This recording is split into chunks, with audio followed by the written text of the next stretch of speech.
What's going on, housemates? Marcelo here, and I'm recording this video not long after Arsenal's 1-0 loss at the San Siro to Internazionale in what was really another frustrating night. And of course, that now makes it 3 losses in our last 6 games. It was the first defeat of our Champions League campaign and the first game where we've conceded a goal. It isn't as bad of a result as it may feel like because of the form we're in, because of what's been going on lately at the club. Inter is one of the most informed teams in Europe. They've been one of the better teams in Europe over the last few years. And the San Siro is always an extremely difficult place to visit. And so when you look at the fact that, their goal came from a pretty unfortunate handball, I think that by the letter of the law, it is a handball, but again, it's frustrating because what can Mikel Merino really do in that situation? It's pretty difficult for him to not have his hand where it was. I don't know if that's an unnatural position, but regardless, it's a penalty, I guess. And, you have to also say that Arsenal, I think, very much deserved a penalty of their own. Mikel Merino wins the header and in the first half, and he's punched in the head.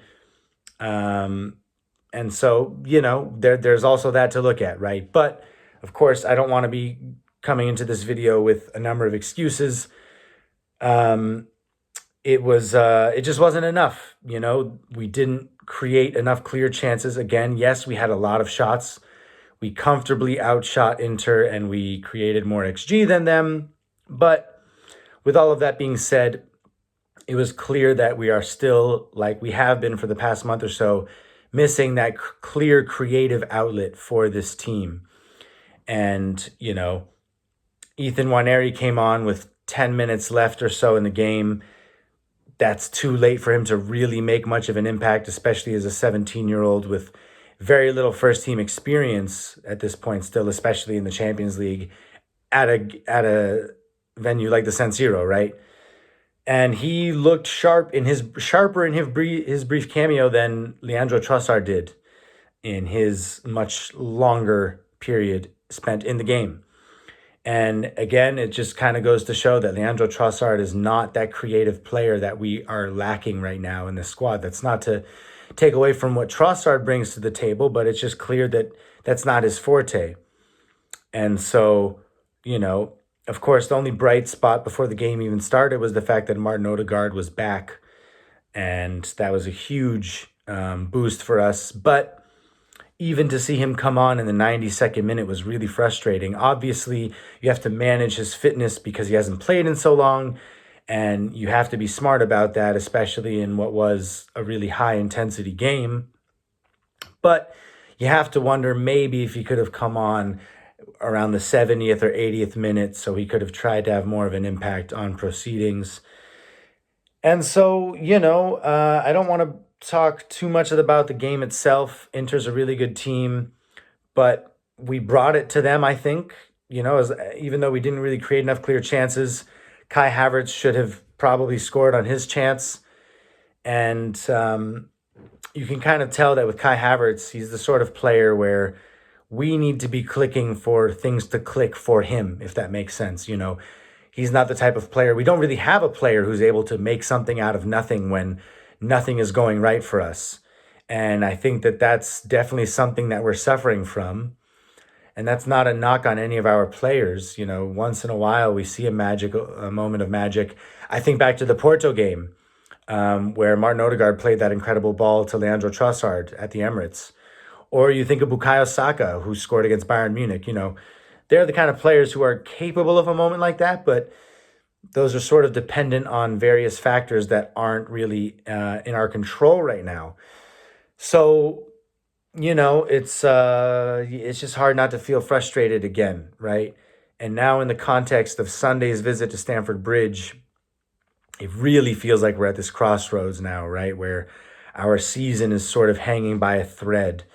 And that's, of course, a bit of an exaggeration, but, if we were to lose at Stamford Bridge against Chelsea on Sunday, that would be 3 losses in our last 4 Premier League games, including a draw against Liverpool, right? So that would be, 11 points dropped. right? So, it is definitely a moment where it feels like we obviously can't afford a loss against Chelsea, but a win would just do so much for our confidence. It's almost immeasurable what a would do for us right now. Obviously, they're ahead of us in the table right now on goal difference. So that alone is a reason for us to win. Considering the trajectory we've been on, and then you look at what Chelsea's been doing the last two seasons, for them now to be neck and neck with us, it says a lot about where we're at right now and how tough our start to the season has been, but also just moments where we've also let ourselves down. And so, it was big that Martin Odegaard got on the pitch. I think that's the main takeaway from today. Again, I do want to drive home the point that we did do pretty well considering how tough of a fixture that is. But still, you could tell how much we struggled from that lack of influence in the middle of the pitch. Just someone who's able to carry the ball forward, pick a pass, unlock a defense, especially a defense like Inter's. So, Odegaard being back and he's going to start against Chelsea, that's massive. We have to hope that Declan Rice's injury was just a very minor short-term thing and that he'll be back available to start on Sunday, because Declan Rice is so important to this team. And obviously Declan Rice and Martin Odegaard starting together would just bring us a lot more clarity, and it would bring us back to a place where we were at our creative best, where we were our most productive last season as well. So yeah, it's I don't want to keep going in circles because I feel like I often do this, but I don't think that this result again is worth panicking over.